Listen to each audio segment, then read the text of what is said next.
Good afternoon, everyone. This is Christian with PerfectStockAlert.com, a 100% free service for smart investors and traders. All we ask in return, please refer a friend. Today is Thursday, April 25th, 2013. I was going to actually do a market analysis on the European situation we have over there. Markets are substantially overextended to the upside. We're looking for short entry opportunities there. But as I was looking at those markets, we had an interesting development today on the U.S. market. So let me quickly show you what I spotted today. Quick little glance here at the S&P on the Yahoo Finance page. You can see that we took off to the upside today, which actually I was surprised to see. I actually had not anticipated us to keep pressing that far. I'm looking for more of a topping signal that to form not this continuation moving higher, and then we just kind of roll over here at the end of the day, which kind of saved my bacon. We saw the same thing with the Dow Jones Industrial Average rolling up and down, and then NASDAQ did the same thing, up and down. That's a topping pattern. Whenever you see that, the first time I ever heard it explained to me many years ago, someone just basically said it's like a rainbow. When you see that, well, you don't have a pot of gold at the end of that unless you're on the sell side. So that's just the way to view that. It's not a very good sign for the markets, and again, it confirms what we're looking for, is some topping signal. What does that rainbow effect look like on the Dow Jones Industrial Average chart for the actual candlestick formation for the day? It looks like that. This basically had bulls drive it higher, and then we saw them sell it off again.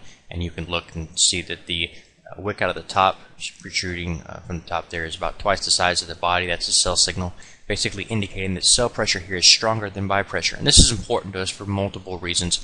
But the first of which is that we're looking for this little bounce here to run out of steam and start to roll over. We're seeing that happen here on the ultimate oscillator. Moves up here just shy of the 70 line, or hitting the 70 line, and then what's it doing? It's rolling over. It's confirming what we're expecting the market to do here. Why is it doing that? Because when actually you look at the price, you can look at the negative space also, and that's to say that the thing that you're not looking at, this is showing you the price activity, but what's actually not being shown here is the fact that there used to be sell pressure at this level, right? Well, now it's lower. It means it's down here. How is that possible? Well, it's only possible if one of two things are happening. Either buyers are stepping away from the market, or sellers are increasing into the market. So that situation creates a lower series of highs, and then lower series of lows follow. So we look for this to be taken out, which makes a lot of sense to us. We've already called for this to be taken out when we talked about, actually this one over here, we talked about all this would be wiped out because you have this low point on the momentum indicator on the ultimate oscillator down to the low point here. We always want to use the close, not the lowest point, but the low close here, so that's what the ultimate oscillator is analyzing. And then you start to look at the low close here. You can see you're trending down. And then we use the same time frame. We can see this is still trending up, so we know this is bogus. It's short-term blip on the screen. We expect it to bounce, and then we expect to roll over and come lower and take out this low, which means we close down here below the 50-period moving average. Everything's in line here.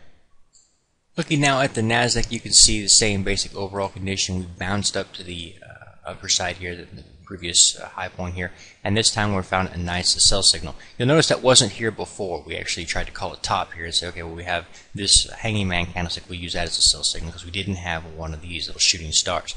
That's preferred. It's a more obvious sell signal, shows a better degree of sell pressure. Also note lower high than you've seen before here. Also, we had the lower series of lows back here. So everything right now is still telling us this is topping, and you could see different things happen here. We might get some kind of news out to the market tomorrow, and you can maybe even make a move up here and just continue moving. You won't get continue moving higher because you won't get a confirmation. That's possible. However, this doesn't change this. We have a lower series of lows, higher series of highs. This is a conflicting signal, and you won't be able to rally up here and say, well, my support's way down here, now I can go, oh, just forever. No, you're still got to pull back, and the further you extend this rally, the more dramatic your downward move is going to be. Same thing happened back here. It's kind of harder to see, but you had to sell off here, then you bounce up here, you get a higher high after getting a lower low. What did that cause? A greater degree of volatility. You took out the low again. Now you're doing it again. What do you think is going to happen? You're going to have a greater increase of volatility. You're going to shoot down to the downside very strong, and it's important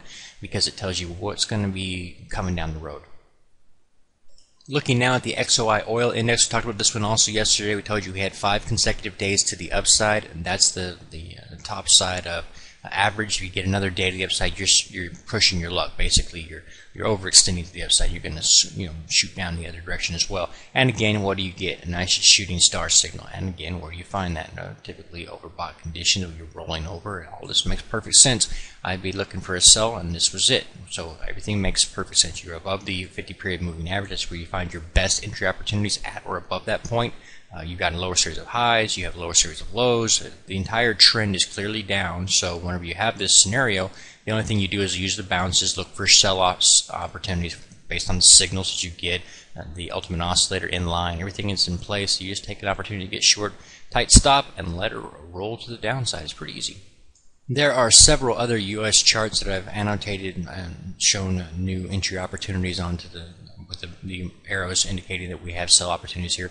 And if you want to look at those charts, as short-term or long-term, you can go to the market section of the free website here at perfectstockalert.com. Go to the market section, market charts section here. You'll find my personal charts with my personal notes already marked on them, including the sell entry opportunities that I see as of today. Okay.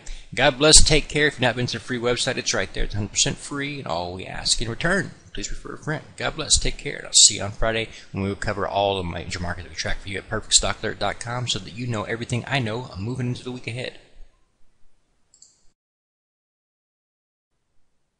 Please take a moment to review our disclaimer. The information provided herein is our opinion only. Under no circumstances do any statements here represent a recommendation to buy or sell securities or make any kind of an investment.